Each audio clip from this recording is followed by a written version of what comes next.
Suite de notre parcours concernant l'élection et la vocation d'Israël et disons l'histoire d'Israël. Nous avons vu donc jusqu'à hier chapitre 12, 15 et 17.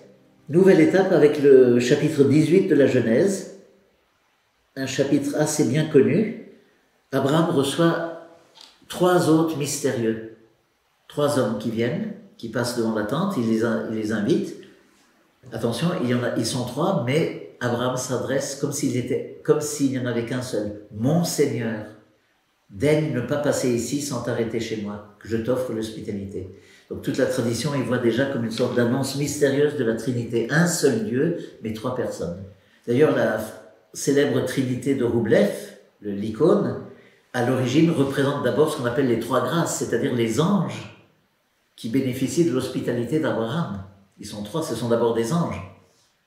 C'est plus tard qu'on a donné ensuite, qu'on a fait le symbole des 3 personnes de la Trinité. Bref, Dieu, d'une façon énigmatique, mystérieuse, s'arrête ici chez Abraham.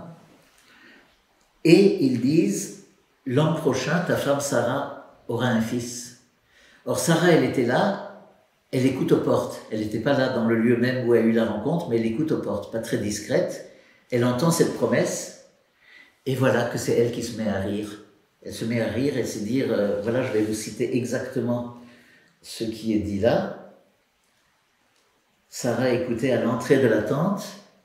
Abraham et Sarah étaient vieux, avancés en âge, et Sarah avait cessé d'avoir ce qu'ont les femmes. Donc Sarah rit en elle-même, voilà, se disant, mais maintenant que je suis usée, je connaîtrai le plaisir, et mon mari, qui est un vieillard, et elle rit.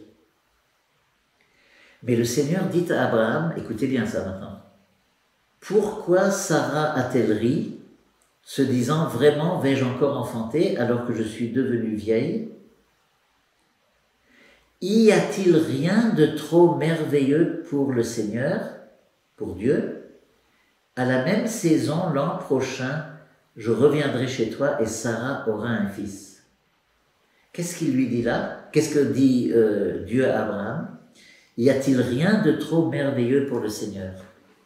Écoutez bien cette phrase. Y a-t-il rien de trop merveilleux pour Dieu? Qui a ensuite pu être traduit dans la version grecque. Y a-t-il rien d'impossible pour Dieu? Alors là, ça nous ramène, et ça c'est très clair, au récit de l'Annonciation.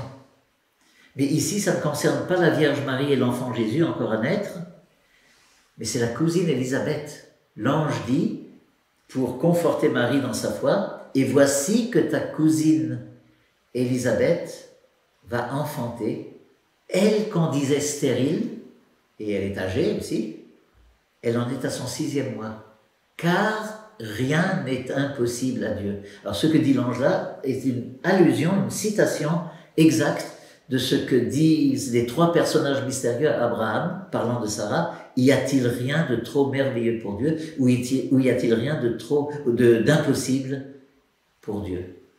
Et là, l'ange dit, car rien n'est impossible à Dieu. Alors là, forcément, Marie comprend. Et là, vous avez un parallèle étonnant. Élisabeth était stérile, n'avait pas d'enfant, elle était âgée. On disait de Zacharie et d'Élisabeth que tous les 2 étaient âgés et n'avaient pas d'enfant. Tout ça, c'est dans le chapitre 1 de l'évangile de Luc. Et voilà qu'au temps voulu par Dieu, en vue du salut, lorsque Dieu voudra qu'il y ait un précurseur pour l'avènement de son fils, Jean-Baptiste, eh bien, il va visiter ce couple. Et Élisabeth, donc, en fait, c'est l'histoire qui se répète. Disons, c'est la nouvelle Sarah. Et dans ce sens-là, la venue de Jean-Baptiste, sur le tard, comme ça, c'est le nouvel Isaac. Donc c'est très important de faire ce parallèle. Alors dans le chapitre 18 ensuite, à la fin, il est dit, Sarah répliqua et dit, je n'ai pas ri. Et Dieu répond, mais si, tu as ri. Elle dit, je n'ai pas ri parce qu'elle avait peur. Et Dieu réplique, si, tu as ri. Il y a beaucoup de rire autour de la venue de ce fils promis. C'est pour ça que le nom de Isaac, Yitzhak, dans sa racine, est la connotation de sourire, de joie, de bonheur, de rire.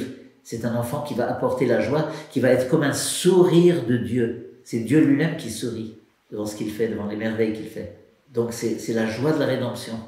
C'est la joie de Dieu et c'est la joie bien sûr de l'humanité. En tout cas c'est la joie du peuple d'Israël, c'est la joie d'Abraham et de Sarah. Qui aurait cru que, voilà, âgé comme je le suis, Dieu me donnerait encore d'avoir un fils ?